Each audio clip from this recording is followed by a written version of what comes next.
drive an inclusion agenda at Credit Bank, and of course, one of it being able to lend to the women.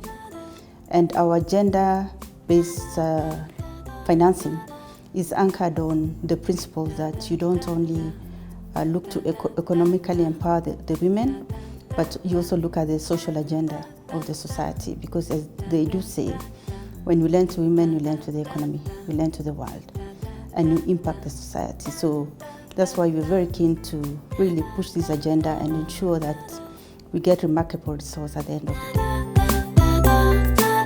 The Afowa initiative has been a program that the African Development Bank launched, and we are one of the implementing partners, most so for the guarantee for growth, meaning the Afowa guarantee, which will be provided to financial institutions specifically to help them to target women entrepreneurs. Credit Bank is an ideal example of the kind of program we wish to do with other financial institutions.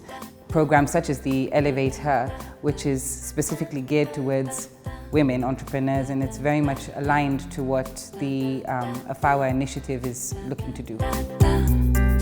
As Credit Bank, we recognize the need to empower women through our financial products and services.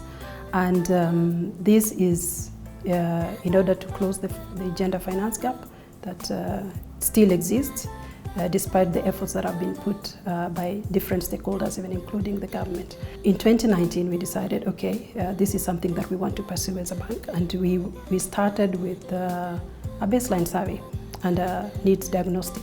We were lending to women at that point. We are still lending to women, but we thought we need to be intentional in our product offering, and we need to be intentional in reaching the women clientele. Supporting women is critical for the survival of mankind and for any development. Contribution of women is so enormous. You can't even quantify, because if you look at the contribution from the unpaid caregivers, unpaid work, it is still a lot, and they are contributing. If we can have enterprises, especially with devolution in every county, and we know that in every county we have banks there. And if the banks can come in and train the women, they can make a choice and say, which one is the fastest way for me to implement my business.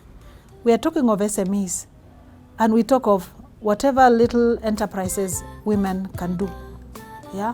But now when the bank comes in, it will encourage others who may have been trained, or it will encourage people to venture into more businesses with bigger returns.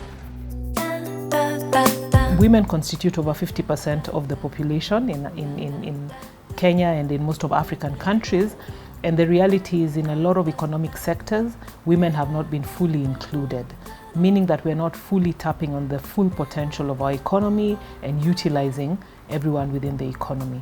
If you look at manufacturing sector, for example, in Kenya, the sector growth between 2018 and 2019, despite the fact that manufacturing contributed to about 7.5% of the GDP, the growth in women's formal employment within the sector was only a 1% growth, showing that if we had more women participating in the sector, the possibility to have better outcomes within the sector would be even much higher. The other reason I believe it's important is a lot of research has shown that having women participating at the management level, having them at board level, actually leads to better outcomes for business. In some cases, it's shown about even 20% difference in terms of the outcome.